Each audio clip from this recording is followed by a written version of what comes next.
Alright, hey you guys, this is TsubakiSwagg and I'm coming to you with my review of Parasyte the Maxim episode 18, More Than Human. And this, just so many feels in this episode. I really was not prepared.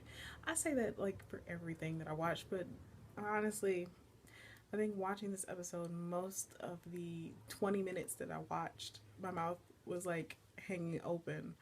But just this was epicness. The utmost epitome of epicness ensued in this episode, and it was just, oh my gosh. Like, of course, it picks up where the last one left off at, where we see Shinichi and Ryoko. They're standing in front of each other, and Ryoko is holding her baby.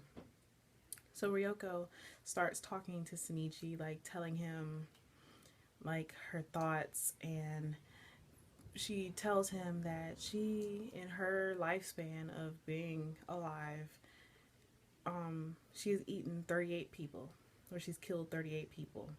And she found out, like, after having her baby and all this kind of stuff, that she was able to survive without eating humans. So parasites can survive without killing human beings. Parasites can coexist in the world without killing another human being, but they choose to do so, which is threatening their existence if you think about it that way.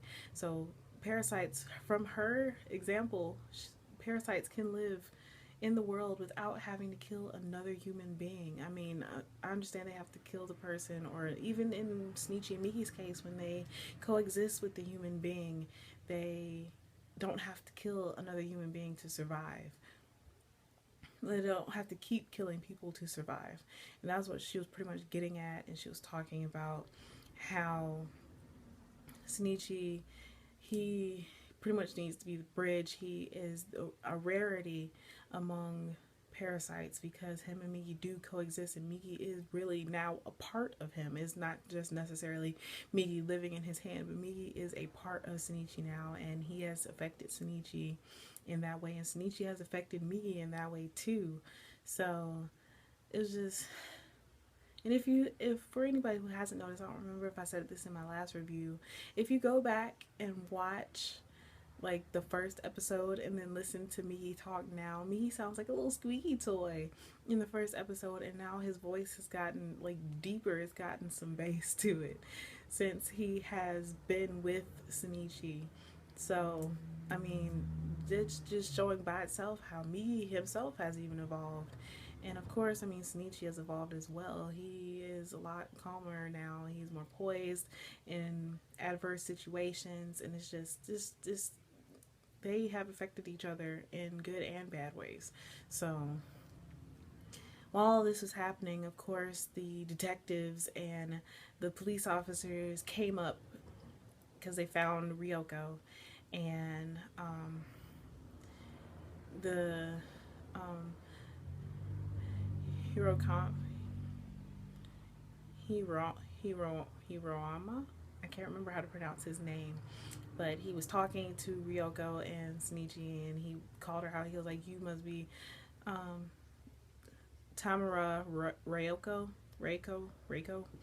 and she was like, "I don't know what you're talking about, blah blah blah." And then he recognized Shinichi, and he called Shinichi by the wrong name, and Shinichi was like, "Are you talking to me?" I was like, "Do you even remember my name?" And he said his name. And he was like, "Okay, he's human." So they singled out Ryoko, and Ryoko, she reacted way differently than I thought she was going to. She started screaming and saying they were crazy, and she was acting like a mother who was genuinely scared.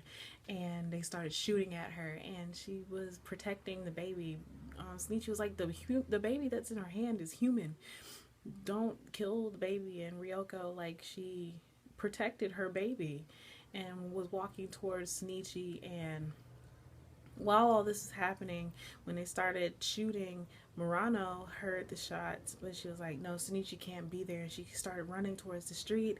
And then Kana's spirit or her presence touched Murano, and Murano went to went towards the shooting, which I really don't understand why he would do that. But she went towards the shooting, and she saw that Shinichi was like talking to Ryoko. And Ryoko was pretty much walking up to Shinichi, and Shinichi looked like he was about to run away. Miki told him to run away, and he was starting to, but Ryoko changed her face to Shinichi's mother, and he stayed. He realized that Ryoko was trying to call out to him, and she pretty much told him that just from since the time she was born, she's been asking all these questions, and every time she finds the answer to one question, another one comes up, and she keeps finding out that Shinichi really might be the key to all of this stuff that's happening, like all of the things that are happening in the world right now. He might be the key to saving humanity from parasites, and that parasites can coexist, and pretty much for them to not, for humans to not bully parasites, because they're kind of one and the same. Parasites can't live without humans, so I mean, that's their existence. They can't help that. So she pretty much told Shinichi to watch her baby and just care for it, and she wanted it to grow up in human society. And even after everything that she said and threatening to kill it and all this kind of stuff, she never did anything to it. She wanted it to live a normal human life, and then she died. And I was like, wait a minute, after all this time and you're gonna go die? Wait a minute. I wasn't prepared. Oh, my heart. I wasn't prepared at all for Ryoko dying. I was like, wait a minute. I was like, where'd I do that at? What? But anyways, so Ryoko passed away, and then of course they were questioning Shinichi and all this kind of stuff. But while right when she was about to die, or right after she died, and the baby started crying, and he was like, "Oh, you miss your mom," and he started thinking about his mom and his mom taking care of him, and then Shinichi started crying, and it was just like that was the first time he's cried since his mom, like since he saw, well, the parasite that consumed his mom. Well, since he saw the parasite that killed his mother, that was the first time he has cried, and he was actually like almost bawling. And he looked over at Murano, and Murano was like, "Shinichi, are you back?"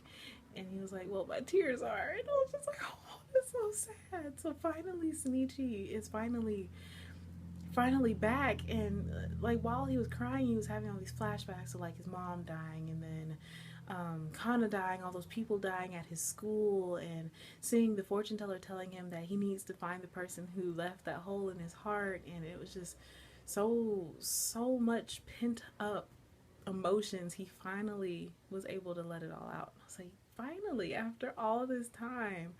So after that, of course, they started questioning him, and they were questioning Murano, and then they took him in, I guess. And Murano, like the next day, she was going to school, and her two friends were like, Shinichi still hasn't been back yet. He's been absent since that day when he just got up and left out of the classroom.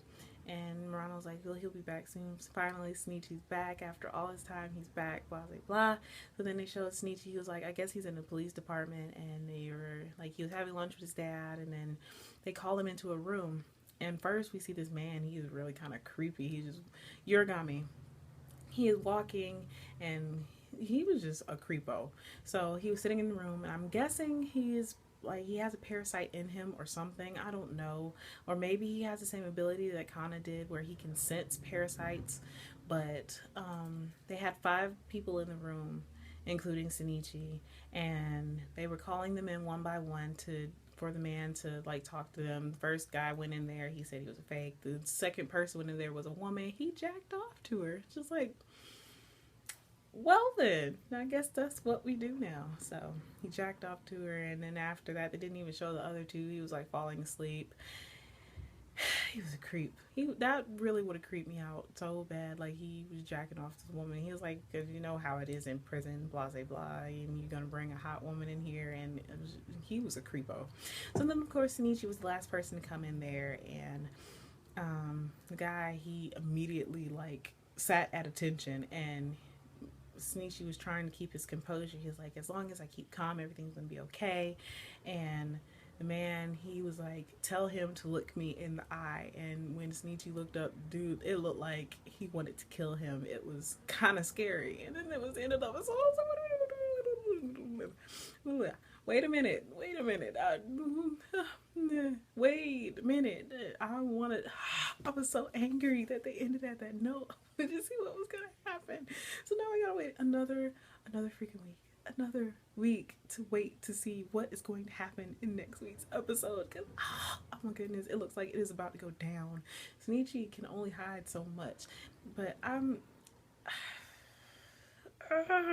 don't know what's gonna happen. Maybe this week I'll do like a prediction video, but I want to know what is going to happen next week. Oh my goodness, really was not prepared.